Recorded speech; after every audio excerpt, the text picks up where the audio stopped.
The date was August the 19th. The year was 1812. The ship was named the USS Constitution, otherwise known as Old Ironsides. The date of the filming of this video, it's August 19th, 2024, but Old Ironsides still lives on. Stick with me and we'll learn a little bit more about the USS Constitution. Hey friends, Bruce with Cross Country 3 or CC3. We are all about faith, family, and freedom. The USS Constitution on August the 19th, 1812. And so if you know that year, you know the War of 1812. And so you have America and its allies against the British and their allies. The Royal Navy, the invincible Royal Navy, was our opposition. Well, the Allegiance Company or organization where I buy my American flag from says this: the U.S. Navy frigate USS Constitution defeated a British frigate in a furious engagement off the coast of Nova Scotia during the War of 1812. And perhaps you remember this from your history class. Witnesses claim that the British shot their rounds, and those rounds merely bounced off the Constitution's sides as if the ship was made of iron and not wood, hence the name Old Ironsides. The USS Constitution ultimately was able to defeat or capture 7 British Royal Navy ships, and then later the USS was decommissioned. It is now in the museum, the USS Constitution Museum, there in Boston, Massachusetts. Well, what a great story of resilience and resolve, of faith and fortitude.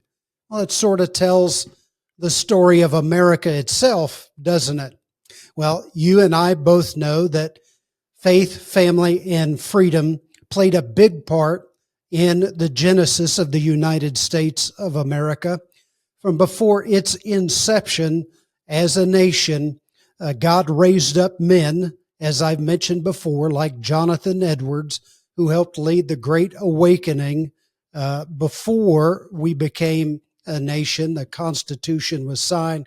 The Declaration of Independence was declared. There was a great movement of faith and fortitude among the people in the colonies. Now, the difference that made in the beginning of the United States of America is profound.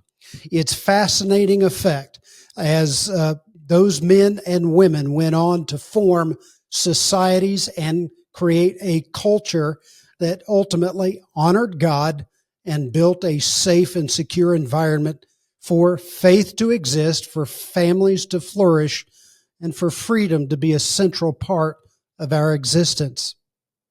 Well, when the British Navy, the Royal Navy, and the USS Constitution were going at it in the War of 1812, now ultimately, as you may know, the War of 1812 ended up in sort of a tie. Both British leadership and United States leadership ended up with some benefits of their own, and so ultimately, again, that comes as a sort of a tie between the two, and there's much more details to be had there. But with all that said, America was able to continue to be strong with resolve and with resilience. Now, that ship, the USS Constitution, which is right now at a museum in Boston, as I mentioned, stands as a tribute to those who stood the test of time.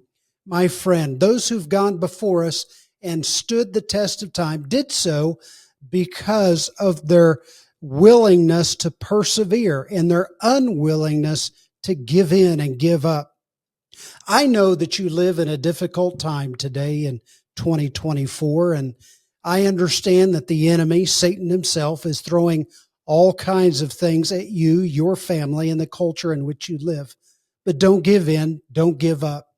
Let's learn from Old Ironsides as the enemy throws his fiery darts our way, may the Lord himself protect us as we put on the armor of God.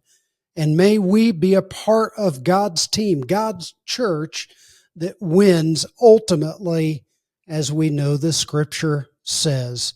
So might we be like old Ironsides and just keep staying the course and fighting the good fight of faith. A great lesson learned from the USS Constitution on August the 19th, 1812. Thanks for listening, as always, for God and country. Until next time, Godspeed.